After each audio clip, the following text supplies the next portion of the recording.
Hey! In front of me is HUAWEI Nova Y70 and today I would like to show you how you can switch on or off easy mode on this device. You need to start by opening settings. Then click on System and Updates, choose Simple Mode and click on Enable.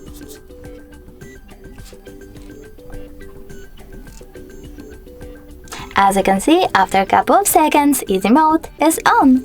If you wish to go back into the standard size, you can do that by going into settings and choose exit simple mode. Now wait a couple of seconds and as you can see, standard one is now on. Thanks so much for watching. If you enjoyed this video, don't forget to leave a like, comment and subscribe. Bye!